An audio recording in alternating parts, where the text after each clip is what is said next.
and it's ice cold out yonder. So I'm feeling pretty good outside of that. How is you? I am good. I am good. I just got back from Mexico yesterday.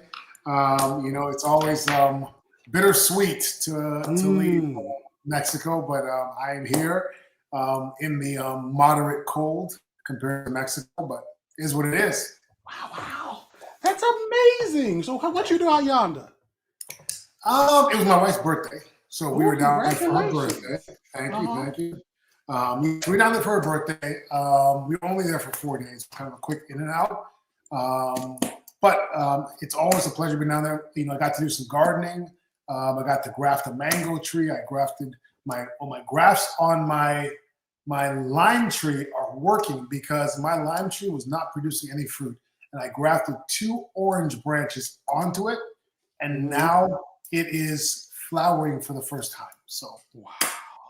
super excited about that. We love to see it. So then that is beautiful. Yeah. So but what's going on here? What's new with you? This weekend I went to the Moonlight in the Garden party at the J.C. Ralston Arboretum in Raleigh, and it is a beautiful experience, surreal, in fact, to be able to go through a botanical garden at night, right?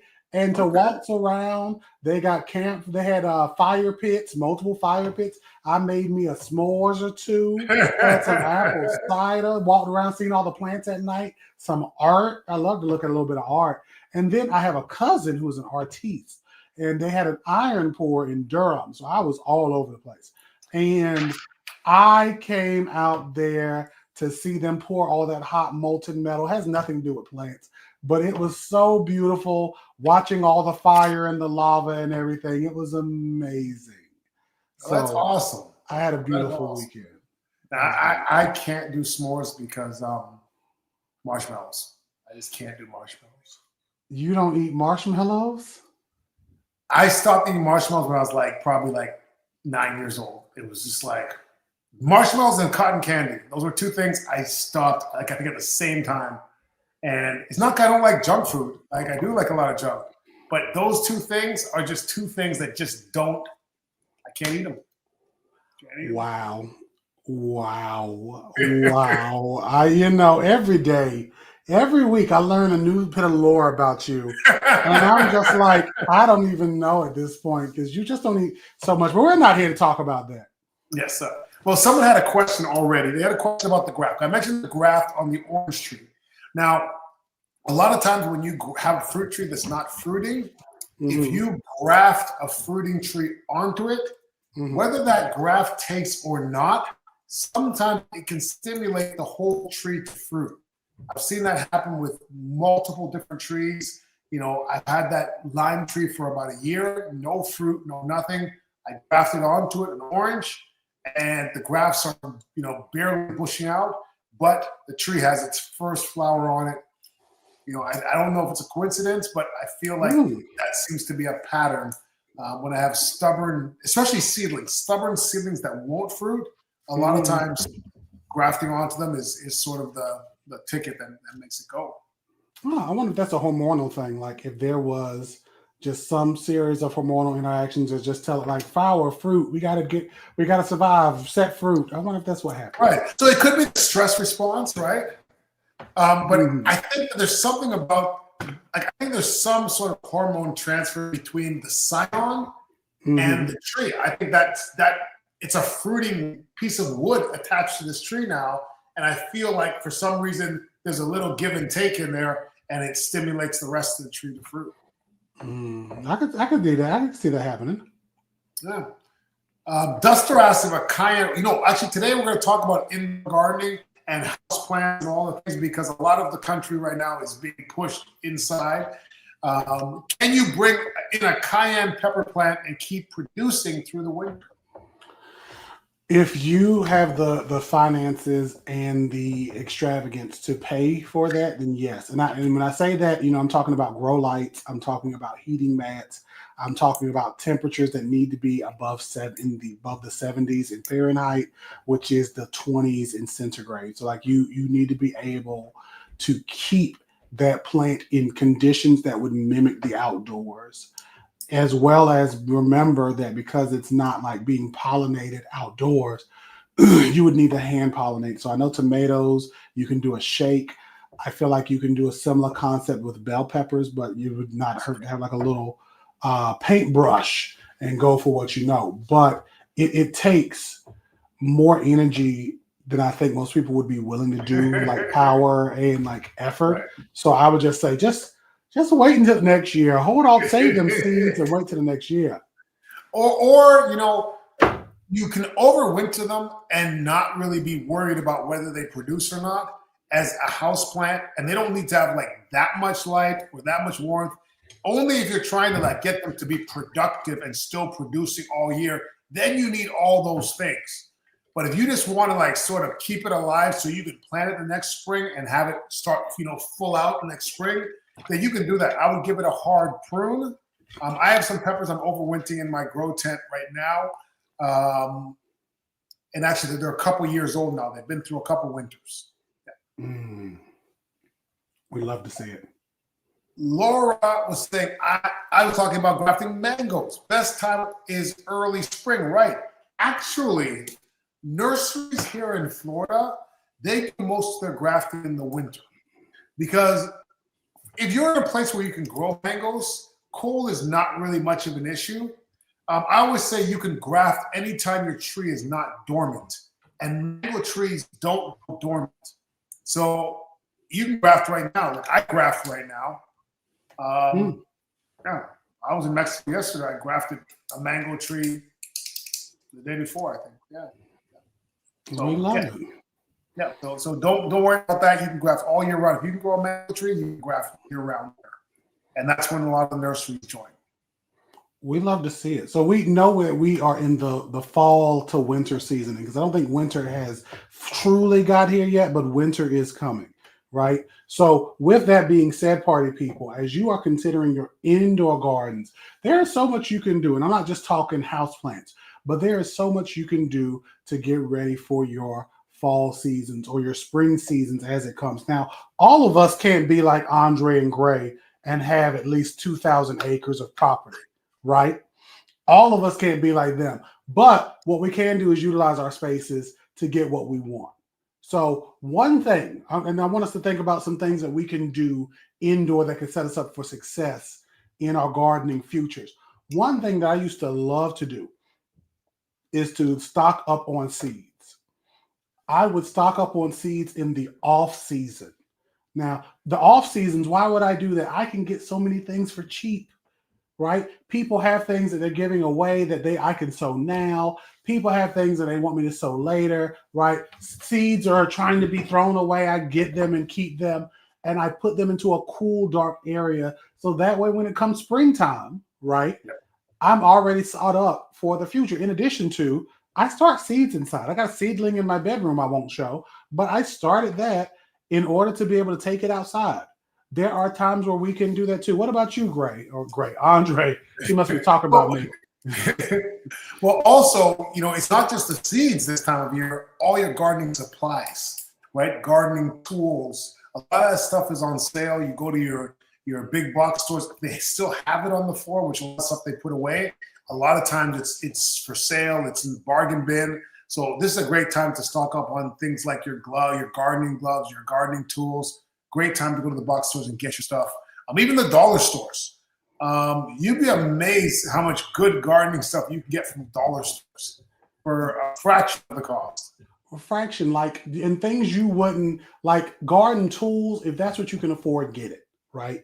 But knee pads, you don't have to get the ones that are $40. You can get the $5 ones. They still will help your knees. You can get cloches to be able to protect your plants. You can be able to get so many different things. Cloches, I think that's what the word is. CL, it's like a little barrier, a little plastic dome. Okay. Cloches. I've never heard that word before. I might be mispronouncing it. Who knows? I'm sorry. But you get you a cloche, you put that over top of your plants, and it'll save them from these frosty events that we have going on, right? For some of your tender plants, or just in general, if you have a plant that may be getting bothered or run through by somebody's pest, right? You can end up having those to protect you. There are so many good things. And fertilizers you can get from the Dollar Tree, from the Dollar General, from the Family Dollar, and they work just as well as the stuff you would get from any other location. Okay, well, Duster also has another question. He wants to know, how many years will the peppers live? What's the lifespan of a pepper? You know, I feel like most people typically treat them as a perennial, but I do remember seeing something about making them like an ever-living plant with pruning and basically protecting them from like hard frosts. So I feel like if you're able to keep them up, like you can keep them longer than most people would envision. Similar to collards. Like I used to have collard plants on my patio that I had for like 4 years. Like collard plants, literally the same plant, growing for me year to year, 4 years, and its stem just got woodier and woodier as it went through. So yeah. I think that I think peppers could probably last you about 5 years. I think that at some point that the returns are going to start to diminish, but I think you could probably get 5 years if you do things right. You can get 5 years out of a pepper. I don't know whether it's going to be worth the squeeze or not. That's different. Laura says hers is going on 3 years. I know I have some that are 1, 2. This spring will be their 3rd season. Yeah. So yeah. Let's see. Speaking of seasons, I know for a lot of us it's not mosquito season. However, when it is mosquito season, Sonia's bug spray is the best thing you can use. It's all natural, doesn't feel like bug spray, it feels like lotion, and it smells amazing. This stuff is great. It's also a great afterbite. I know here in Florida, even when it's cold like this, all it takes is one day, like in the 70s or 80s, and bam, mosquitoes just wake up and they're hungry because they've been sleeping.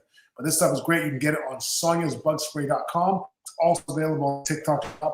This is the only bug spray I use. I just ordered 3 new bottles. I brought one down to Mexico, and the rest of them are here. We love to see it. So those of you on the YouTube, you can see the banner below to get you some at soniasbugspray.com. Sonia's Bug Spray with an I.com. All right. So what is the house plant that you think is the one that most people should be growing, or the easiest house plant for people to grow? Because a lot of people try to grow plants, and so for some people it's hard. It's hard for some people. So when you're growing houseplants, I loathe the question of which ones are the easy ones, because what's easy for me is hard for you. Is that a word? Yeah, loathe. Loathe. I think loach. Y'all try to get me with cloche, okay, but y'all ain't gonna get me with that one. That's a word. Loathe. I'm pretty sure you said loach. I'm pretty sure you said loach. I said loathe. That every TH. I may have had a speech impediment as a child. Y'all ain't gonna keep getting country on me. See, he thinks because Gray ain't here, he can go ahead and get me with his sly Canadian way. Hold on. So Planton says it's cloche, and it's a garden protective thing. Yes. There. Okay, cloche. Cloche. I was probably pronouncing that H a little hard, but it's okay. I pronounce all the letters in the word of the word. So when it comes to like the easiest house plant, what's easy for me can be difficult for you. So what do I truly mean by that? When it comes to cacti and succulents, the plants that you don't have to really water a lot, you just give them a little bit of water here and there. They are easy for a lot of you all, right? Because some of you are just like, I just want the plant. I don't want to touch it. I just want to remember it's there, water it every so often, right? But you can't take a pothos or a philodendron. Meanwhile, I have all types of aeroids, philodendron, monstera, pothos, water-loving plants in this apartment. I don't have that many succulents because I love watering. I love to water my plants, and I know that I shouldn't. So it just depends on your style. This is what I usually tell people. If you are a person that every time you see that plant, you're going to water it, then you should probably get a pothos because it can take it. You should probably get a Tradescantia. Okay, it's the purple plant that is, I don't have one behind me, I do. Boop. It is this plant. We all know this plant has an alternative name. Okay, and this one's looking a little worse for wear, but this plant, Purple Inch Queen, right? You get you one of those. Otherwise, if you're a person that's like, hey, I water my plants every 3 or 4 months, then you get you a succulent. You get you a Sansevieria, Naldracina. You get you an aloe. You get you some type of cactus or a Hoya, right? But or a coffee plant. Most people don't know you can do a coffee plant as a house plant. Oh, coffee plants are beautiful plants too. I have one in the ground outside. They're beautiful plants. But I think for a lot of people, cactus are not super easy because a lot of people that want a plant are going to water the plant and they're going to over. I think overwatering is like for people that care about their plant. I think overwatering is the number one killer of plants. Like I feel like people that don't care, then underwatering is the number one killer. But for people that care, I think it's watering. So I'm gonna tell you a secret. So I got my family. My family loves plants, but they love the concept of plants. They want the plant to look perfect at all times. So that's why I tell them you love the concept, but you don't really love, like you love it, but you love the concept. You just want something you can sit in a corner, okay, like Woody and Buzz Lightyear. You put it in the toy box, you pull it back out, it's perfect, right? You don't really want to water these plants. So then when I would come home, it used to be you quickly water these plants because they look bad. And I'm like, you ain't been watering this plant. Oh, the soil is so wet, though. Of course it is. You just watered it. I told you I was on the way 2 hours ago. In that 2 hours, you poured 10 gallons of water on this plant. Of course it's wet. The plant is drooping, though. All the leaves are dead. Like I know what the signs are.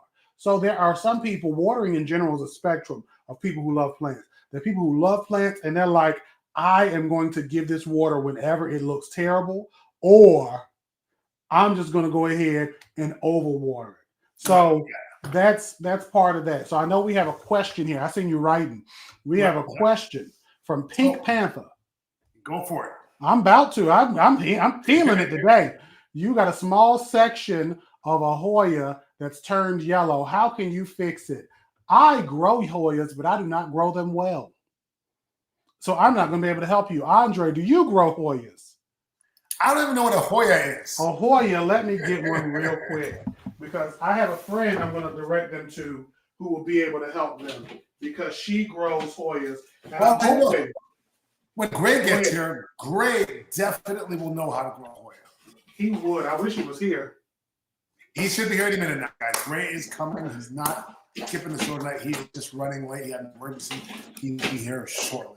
He will be. Laura asked, money tree, unbraided and grow some inside and some outside. It makes nuts. If you live in money trees make nuts? That's not a Hoya either. I did not know that. That's definitely news to me. Okay. Ooh, so I don't have any Hoyas. It looks like they all died. So I can't even show you. Let's table that question because when Gray gets here, Gray will answer that question about the Hoya with the yellow spot. Hold on. Help is coming for that. Andre, what's your favorite fruit to grow? My favorite fruits to grow are probably bananas, pineapples, and mangoes. Bananas, pineapple, and what? Mangoes. Probably bananas and pineapples just because it's cool to me how they grow. I think it's just really cool how they grow. So those are two of my favorites. But mangoes, I just love growing mangoes. You know, that's my thing. If I had one specialty in the world, I would say it's growing mangoes. Amen. And I'm a plant blurred grows them. So for Hoya chestnut. I don't know nothing about that. Okay. Malabar chestnut.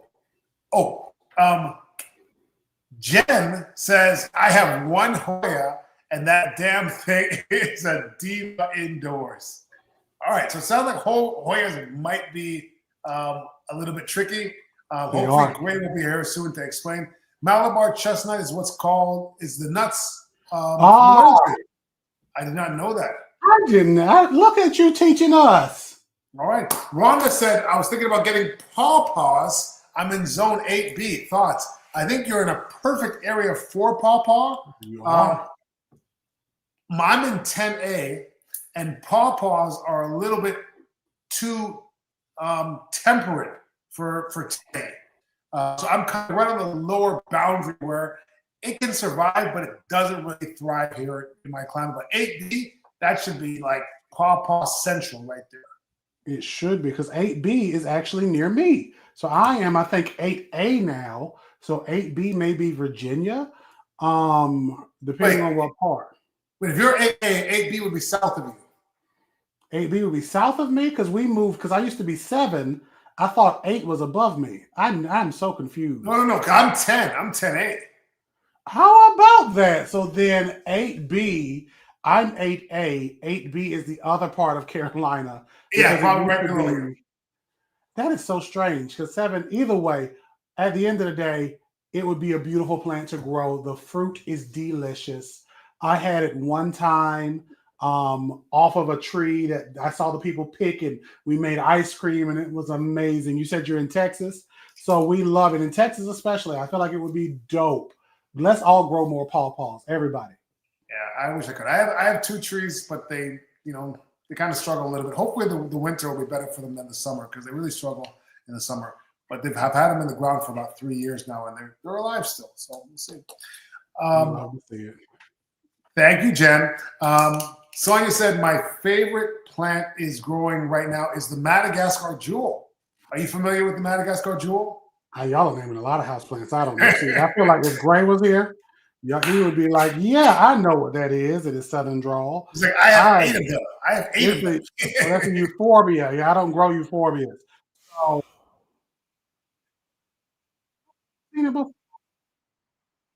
I don't grow a lot of euphorbia. I just found out that we do have houseplants in this house.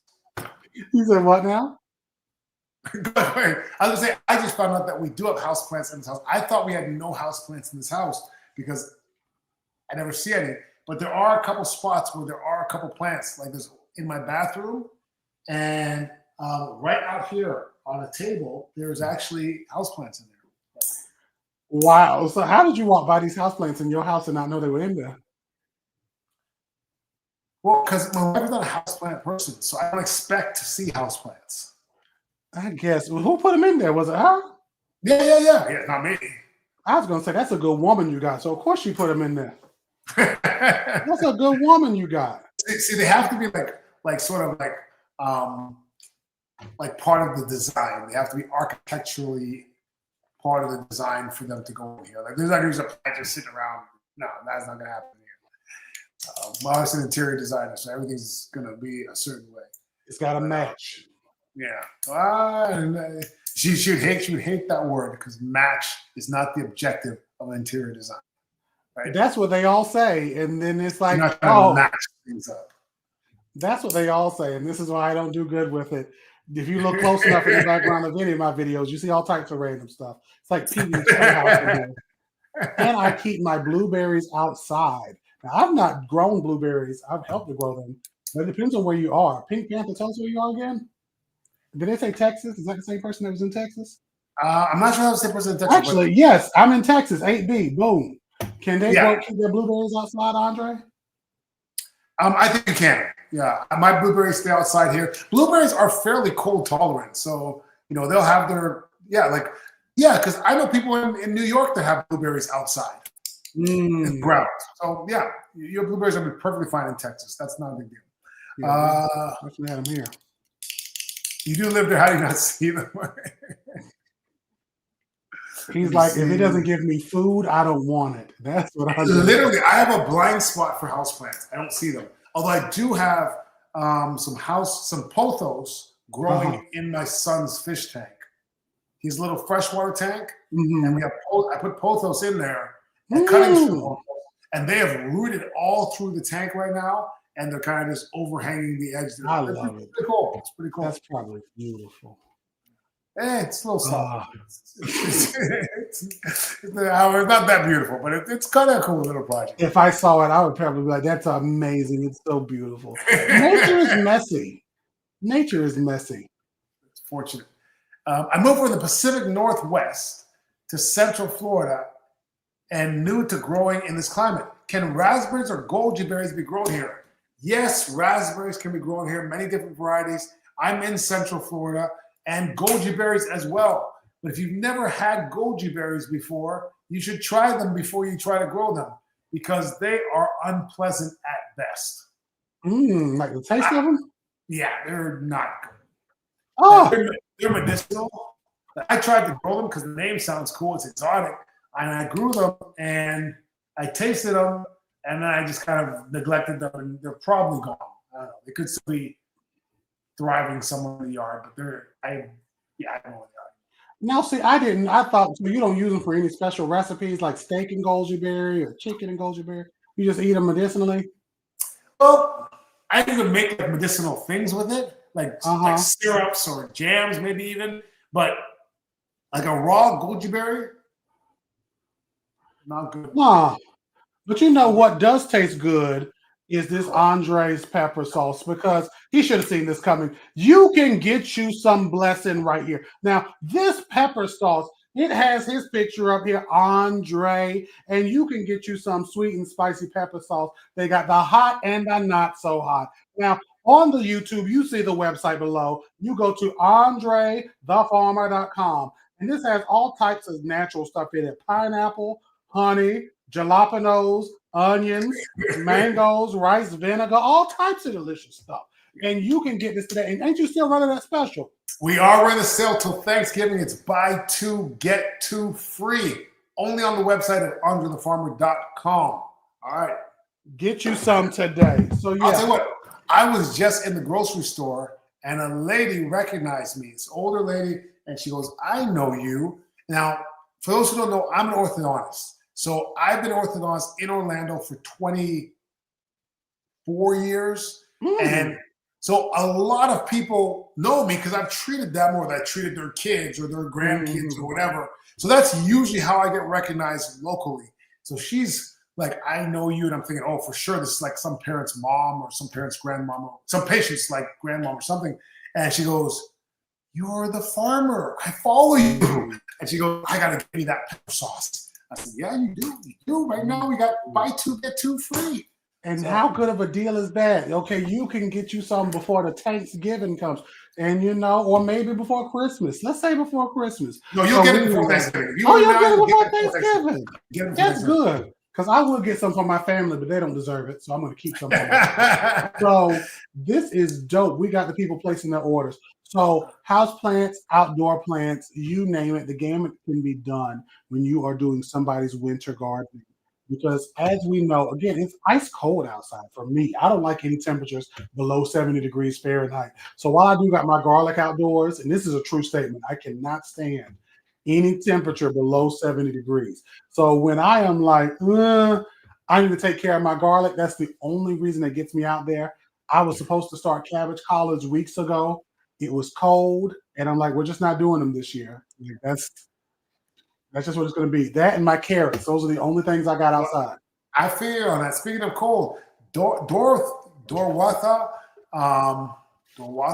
she's in Minnesota, and her blueberry trees survive the winters in Minnesota. If they can survive Minnesota winters, zone 8, whatever, you're going to be really fine with them.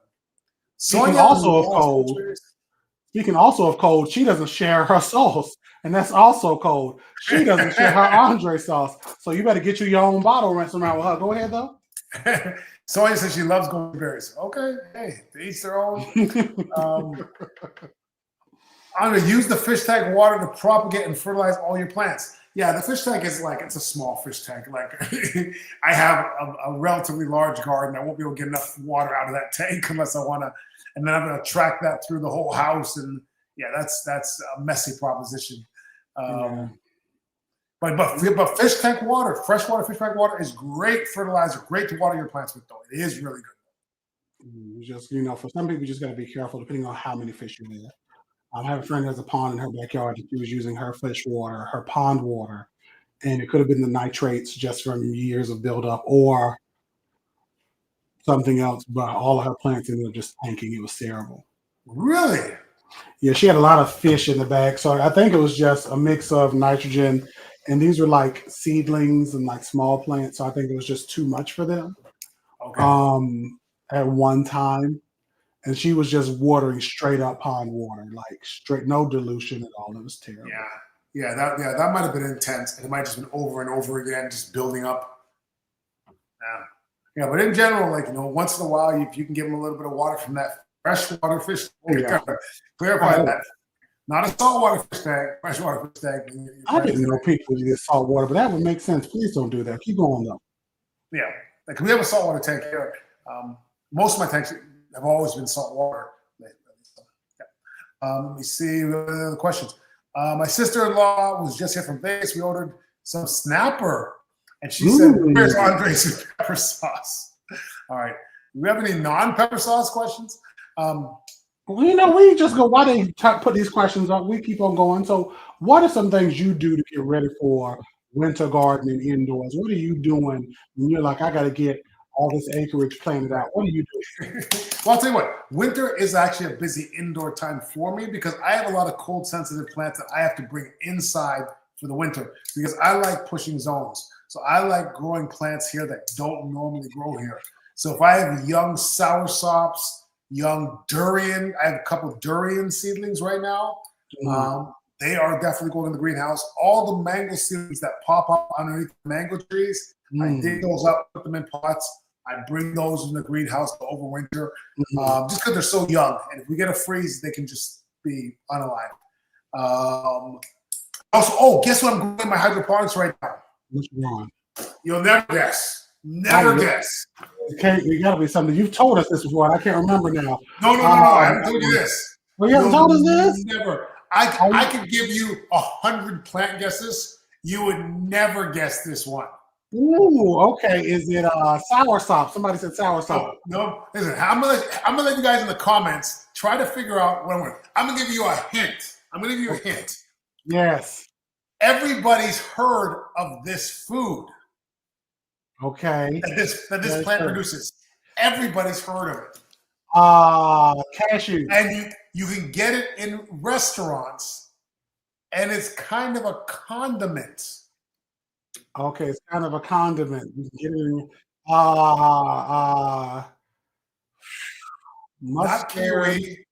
mustard, ketchup, relish, horseradish, a condiment. I don't know. We got Sonia, water when dry. Not mustard. It's not mustard. Hey, Shane. I was messing up. It's not ginger. It's not ginger, but I'll tell you what. Ginger is close. Turmeric. No. It's not close. It's not close in the way you're thinking. Avocado, no. Not parsley, not parsley. What is wasabi? It's wasabi. I kept saying horseradish earlier because I was like, that's what wasabi is. But I was like, no. The stuff in the stores, they usually don't give us the real stuff. Right. Because when it's horseradish, that's not really wasabi. Yes, but that's all I could think of. Because I was like, I know it's horseradish, wasabi. There we go. Good deal. Like I had a bunch of just seeds, and I said, let me just throw them in the hydroponics inside the little, what do you call those clay pebbles? The leca. The leca? Yeah, leca. All right, the leca. I had the leca. So I was like, you know what? Let me just throw a bunch of seeds, a bunch of different things. And the only thing that popped, because normally you start it in like the foam, like the rock wool stuff. The rock wool. I don't know the names of nothing. The rock wool, right. But I'm too lazy to do that. So I'm like, I'm just going to put some seeds in amongst these little lecas and see what pops up. And the only thing that popped up was the wasabi. Now, wasabi is a root, right? Yes.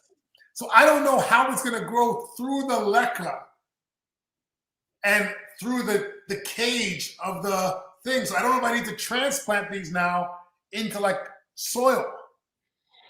Now that's a good question. I would do depending on how many you have, I would do a couple in the leca to see how they look, and then a couple in soil. All right, tomorrow I'm going to take some out of the leca and I'm going to put them in soil because I do have a couple pots with some soil in it that I could do it. Yes. Pink Panther's face is hurting from smiling so much. Do we get a half point for guessing it right? Yes, you get a half point. But I'm glad you would, because I'd be like, no, y'all didn't get it right. I did. Okay, nobody gets half point. Which variety? I don't know what variety. All I remember is that I had seeds labeled wasabi.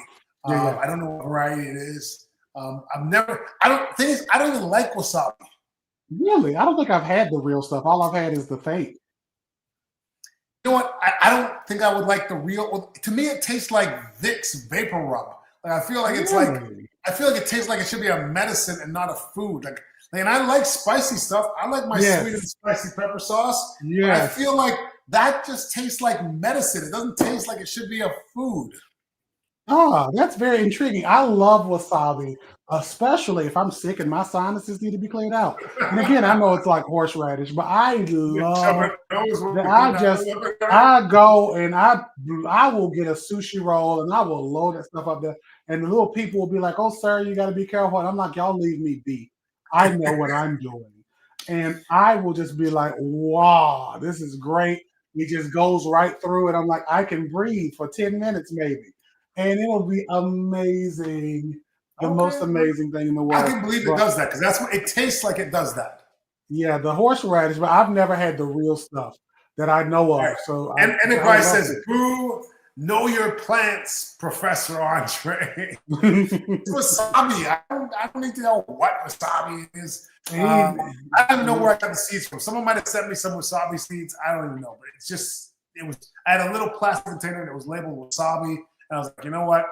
I'm never going to use these seeds for anything. Let me just throw them in the hydroponics, see if they grow.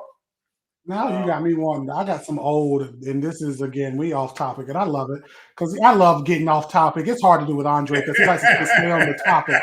But I have some old bulbs I got from the Walmarts when I had went there, and I would save all these old bulbs, and they are colocasias, elephant ears, right? And I planned on doing like an elephant ear, and because I love elephant ears, I love a good southern garden space, right? But I was like, you know what? I can do those indoors now. Let me give it a shot. So very soon, I'm gonna like plant them up and see if I can just see what I get from a couple of these different varieties of elephant ear. Since I do pretty much a decent job with a couple of them anyway, which they're kind of hard to do even in my space, and I keep it relatively warm in here. Right. But the humidity be a little off of them. But it is what it is. I'm proud of you for growing these wasabis, though. That is amazing. Thank you. Actually, speaking of elephant ears, we actually have a spot in Mexico where right now we have a bougainvillea, and Uh-huh. it's not enough sun there for the bougainvillea, so it's not flowering. So we're going to take that out, and we're going to put elephant ears in there. Hmm. It's actually beside a window where there's a bathroom, and the elephant ears would be great privacy there as well. Yes. And they don't need a lot of sunlight. Well, So, you know, and especially if you did something like, and this is if you really wanted to show off and get privacy, there's a elephant ear called Cologasia gigantea, which is Thai queen or queen Thai, something like that, and it has these gigantonormous leaves. Like the plant, when watered and fertilized right, can get outrageously large. well, it's not a big space, but when you're in Mexico and you go to the nurseries, they don't label stuff like that. Like if you Mhm, want to get like a mango tree, it will just say mango, right? Like so, I'm mhm. pretty sure that the elephant ears will say like elephant ears in Spanish, and it might not even say that. It'll say whatever they locally call the plant, Oh, and that's that will beautiful. be it. Sometimes I buy plants from nurseries down there, and they don't know what it is. I got a sapodilla down there. Nobody there knew what the tree was. I was 90% sure it was a sapodilla. I'm still pretty sure it's a sapodilla. It's in the ground for a couple months and it's growing. So I'm hoping it's a sapodilla. But Mm. load it up.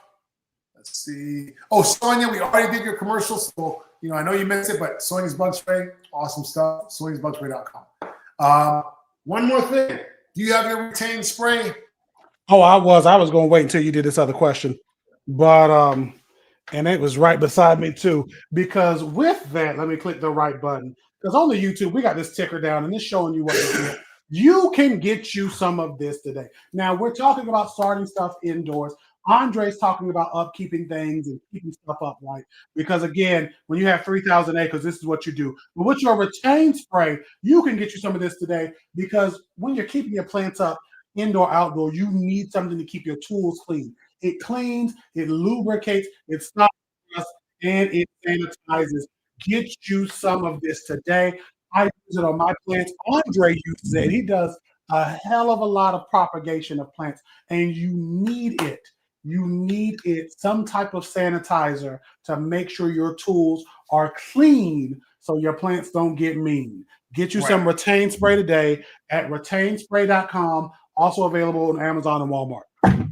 Now, the thing about the Retain Spray is it's all natural. So if you are doing grafts, a lot of times, you can spray your stuff with WD-40 or whatever, but I feel like when you're cutting into the plants to do a graft or do an air layer or whatever you're doing, I just feel like having something that's all natural is going to be a little, less disruptive to the plant's biology in terms of trying to mend two cambiums together or grow roots or whatever you're trying to grow. Jen thinks that my taste buds are messed up because I don't like eating Vicks. Interesting. Jen, you shouldn't say that. Taste buds are not messed up. Wink, wink. Keep going. There's so many varieties of elephant ears. Yeah, I made a video about elephant ears, but I made it about malanga and dasheen and a lot of the root crops that look just like elephant ears, but they're not elephant ears. But they grow leaves just like elephant ears, but they're not elephant ears because the roots of elephant ears are toxic. You can't eat that. And I'll tell you, I had to make so many follow-up videos because the whole video was about, instead of growing elephant ears, grow malanga or dasheen, which looks just like elephant ears, but you can eat the root. And then everyone was like, oh man, I've got that growing in my backyard right now. I'm going to go eat it. I'm like, no, you don't have it growing. You have elephant ears. It's toxic. I thought elephant ears were edible because they were in Hawaii. They call them taro. No, taro is not elephant ears. Really? You don't talk me no. The people. This is the conversation that I had a million times. This is great. I'm glad we're doing this. Because taro, malanga, dasheen, all of them, they look like elephant ears. They grow leaves that look just like elephant ears, but they have edible roots. Elephant ears. Okay. Yes, it's a specific. I was like, I did this, and the reason I knew this because it's a taro is a colocasia, but there's also different types. They've combined the families, which is where this is probably coming together because it used to be alocasia and colocasia. I knew a professor who would get special varieties because they were trying to grow different taro for different reasons, and they didn't care what they looked like. So you would get these elephant ears that look beautiful, but it's not showing the proteins I want. So they would just throw it away. Okay. He was like, no, there's like a horticultural value to that. And the guy was like, I don't care. We're trying to make these for food. And it's like, no, but like you could make money for your lab. And he's like, do whatever you want. So that's how they ended up getting some of these varieties. These these people because I'm trying to censor myself. We're going to go into the next topic. How do you recommend for fungus gnats? What were you going to say? Oh, I was just going to say, like the elephant ears in Spanish, orejas de elefante. Ooh, you better be speaking that language. What are fungus gnats? I use a little bit of hydrogen peroxide mixed with water. That's traditionally what I've used. I do that too. I do that. I will do actually straight up peroxide, to be honest. I will do 3% or 6%, sometimes 10%.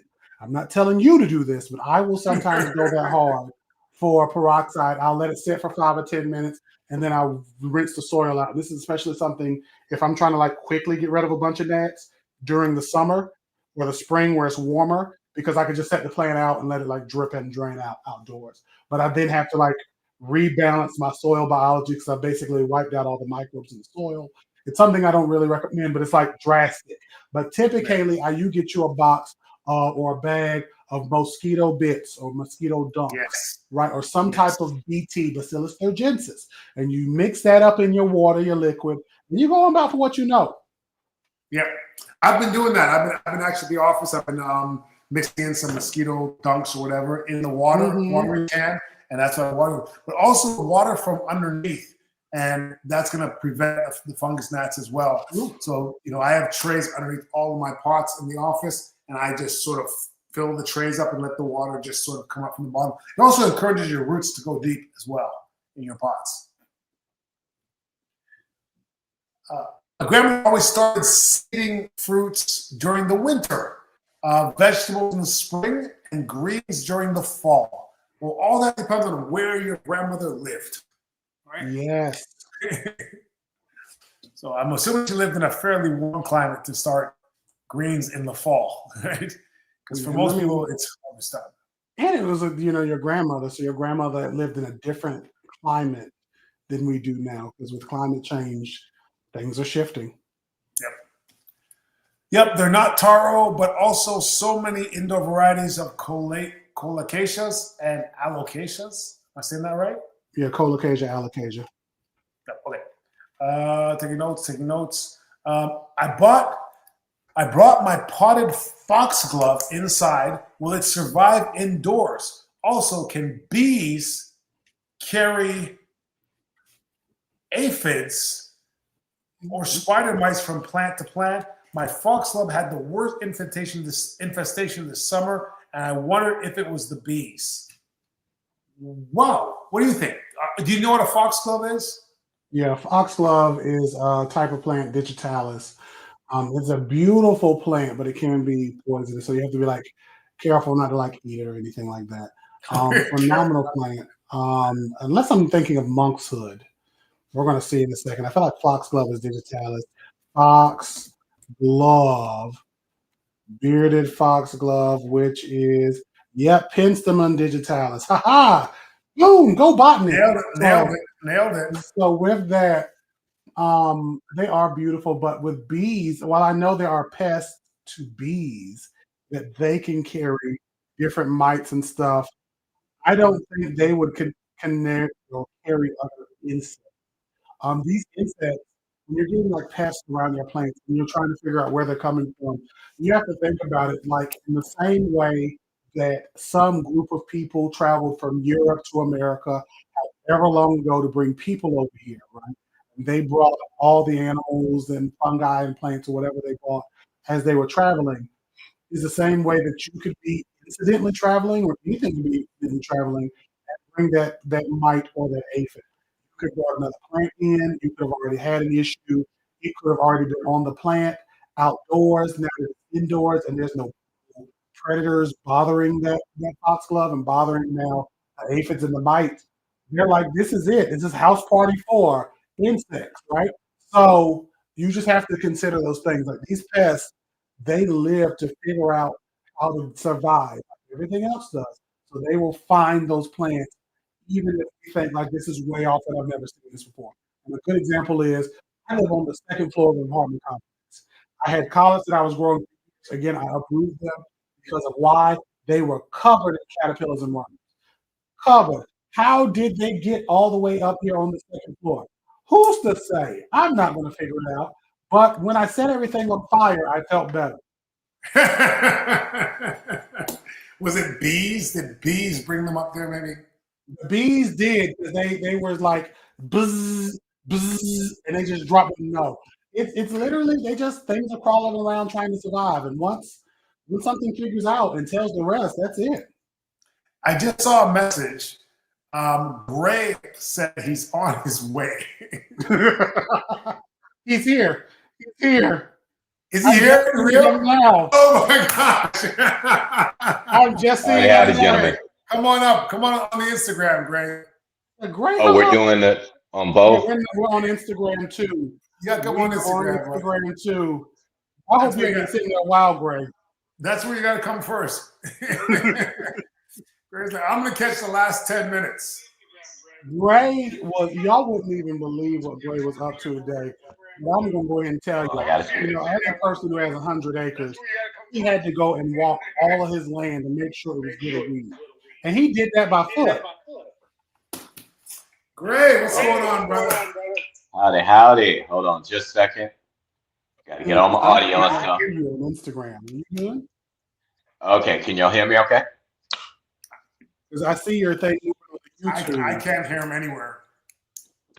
Can't hear me anywhere? I hear you now. There we go.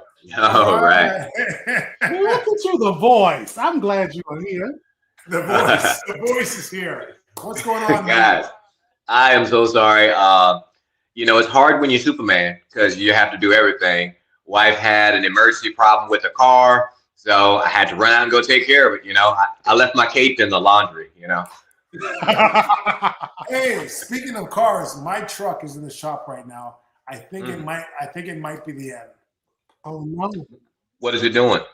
When I was driving this morning, it was like, it's like it almost didn't want to like get into gear. Like it was really kind of just struggling to get going. Like it was kind of slipping, I guess, or something. Okay, well, I tell you this, after this live, you give me a quick call and I'll try to see if I can figure out what's going on. Because it could be a slip in transmission or something, but it could be something basic like changing out your spark plugs or something like that, maybe. So Well, I'll get some more information from you. Well, listen, it's in the shop right now already, so it's already in the shop. Well, he's just gonna tell you, take the help. I would take the free help. He can tell you what's up. I'll take the free help. I'll take the free help. So these car people don't get you and run you amok. So we've been talking about winter gardening in gray. Somebody earlier asked about Hoyas because they had a Hoya that had some yellow spots or something. Do you grow Hoyas? I did have Hoyas. I had Hoyas up until last year, and my Hoyas were doing fantastic. But unfortunately, tree rats took care of my Hoyas. They completely dug up squirrels. Oh, they dug up my Hoyas, and that was the end of them. I had them for like 3 seasons. They were doing fantastic, but yeah, they KO'd my Hoyas.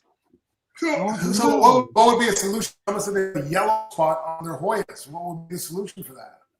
Well, first we need to make sure that it's not disease, because last year, it depends on how old these Hoyas are, because last year there was a disease epidemic going on with all Hoyas that were being sold in all big box stores. So make sure it isn't any disease going on. So, I mean, you know, honestly, the best thing would be sending us a picture too, because, you know, just going off a description is really hard. If you would like to email me, whoever that viewer was, if you'd like to email me at urbangray at Urban Gardening with Gray. What's my email address? Urban Gardening with Gray at gmail.com, and send me a picture so we can kind of assess what's going on before we just jump to any kind of crazy conclusions, you know? Okay, that was JLBC, so hopefully they're still here. But this is great. Oh, that's Jen. Jen, email me. Jen, email me about the Hoyas, or send me on Better Gardener. That wasn't Jay's question. That wasn't Jen's question. No, Jen commented on it, but it wasn't her question. Oh, okay. Well, you know, maybe it was that Pink Panther. And Pink Panther keeps saying it's me. Never mind. Pink Panther. Okay. Pink Panther, email me some pictures. All right. This is great. Sweet Mama Claytor says, Yeah. Gray, I live in Denton, Texas, so we're in the same zone. What would be good to plant right now? Well, Sweet Mama Clater, I was just up in your neck of the woods like Sunday. So I was just up out in Denton. You could honestly, I mean, one thing I want to say, we're about to get a cold snap coming through next week. We're about to get a real rough cold snap coming through the week of Thanksgiving. And it's going to be hitting harder that first week in December. So now may not be a real good time to plant anything unless you really have some winter protections going on. Because even if you started with some of your brassicas, your cilantros and so forth, that cold snap is going to be so immediate, it might kill off anything that will be starting to germinate. So what I would recommend is maybe starting to use some broccoli in containers inside this week, because trying to put anything out right now, it won't be able to establish itself enough to really be able to survive this cold that's supposed to be coming through. How cold is it supposed to get there? I don't know an exact temperature, but it's a front that's coming down from your neck of the woods, from Canada, and it's a front that's supposed to be coming down pretty good, and we will potentially have some frost warnings coming in for sure. Yeah. Now, so I would start them inside first. All right. We're talking about indoor plants and house plants. Greg, what is your favorite house plant to grow? It changes depending on my mood. It varies. It varies from my Monstera deliciosas. And the reason why I say them, I know that the deliciosas isn't the premier ones like the Albo or the Thai Constellations or the Half Moon, right? But the Monstera deliciosa, I love it so much because I propagate this thing like 200 times. Like seriously, out in my greenhouse right now, I have 40 Monstera deliciosas that I'm preparing to start selling online. So if you want some Monstera deliciosas, you want to hit me up. You can have your very own piece of urban garden grave with you. But yeah, I love the deliciosas because they're easy to manage. They look amazing, and then they're so easy to propagate and make more of. And you know, more plants is always better, in my opinion. And if you wait long enough, you can get a fruit. And you can get a fruit. That's right. Jen asked about her Cuban oregano. The cold kind of throws it out. If it was in the ground and it's established, it should bounce back. Like when it's cold here, mine sort of looks like trash for a little while, but then it just comes back stronger than ever. So yeah, it's hard to end it. Now, Gray, if someone wanted to condition their soil to grow a plant, what would be a good way for that person to do that sort of thing? I would say by using a sponsor, Thrive Roots, and that's available on Thrive, spelled with a Y, T-R. Let me spell THRYVE, thriveroots.com. And they're also available at Thrive Roots Squad on Instagram. Check them out. It's a really good soil conditioner. It's an OMRI listed soil conditioner and root stimulator. All of those Monstera propagations that I was telling you guys about, I use Thrive Roots to condition that soil. And they have some, you know what? We're talking about soil. We're talking about roots. I just want to show you the results of what roots look like when you're using Thrive Roots, okay? Go ahead and do that, because those of you on YouTube, remember, you're seeing on the banner how to spell this. For those of you, maybe next week we'll have it where you can see the banner on top, but he's going to show you these roots. Let's see it. All right, so this is one of my Marble Queen pothos, and I'm going to just pull it up out of here because, I mean, I do have the, well, no, you can see it here. Look, we're going to look on Instagram first, okay? Let me get over by the camera. These roots are nice, thick, healthy. Look at those roots. They are. This has been given a strict regimen of Thrive Roots and water. And I started propagating this, I want to say about maybe 2 or 3 months ago. And so this just came off as a cutting. And here's on Instagram. Look at those roots. That is beautiful. And they should look and like that's from that, using guys. Thrive Roots. Thrive Roots. When you got good roots, the rest of your plants will be phenomenal. Okay. So we've been talking about winter gardening. I'm sorry. Go ahead, Andre. I was going to say, it all starts with the roots. Go on. We've been talking about winter gardening, and we have the premier master gardener. When we're talking about, you know, indoor gardening, house plants, seedlings, or whatever, what will you give the people? What can you tell the people, Sir Gray, to be able to give them some hope and some wisdom? Again, because you know you are my favorite master gardener. Well, I thank you. But I'm not sure. What do you ask me? What would I give them for what? For indoor gardening, like during the winter, like we're preparing for winter, whatever you may be doing with your house plants, whatever you may be doing with seedlings, what would you tell the people? Well, I would say this is a time. All right, guys. Now, you know, I love gardening. It's my piece. You know, you guys who follow me know that this is what gives me joy. And so, yeah, during these winter months, I like to pull back and take everything indoors in greenhouses and so forth. But I'm going to tell you something. The main thing that you want to do, if you have anything indoors, is back up off of your watering, back up off of your care. Stop your fertilizing. Stop, you know, slow down drastically on your water. This is something that I like to say. It's from an ancient philosopher by the name of Lao Tzu. He says the Wu way, right? Do without doing. And that's what you want to do when you're going to your gardening indoors. Back up off of it. Don't do too much, because this is a time when you can easily get heavy-handed with that watering and you're drowning your plants because you're so used to those summer temperatures. Calm down, because you're not going to be getting as much growth and they're not going to need any fertilizer right now. So some Thrive Roots would be great in this situation, but back up off the watering. That's the best advice I can give you right now. All right. Well, that's great advice, Greg. Sorry we only had you for a short minute here, but we are out of time. We will be back again next Tuesday. You guys have any parting words for people? It's been amazing speaking with you as always. And if you need me, send me an email, send me a DM. I'm always here to help you. All right, Derek.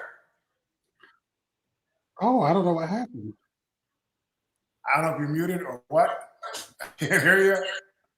On Instagram,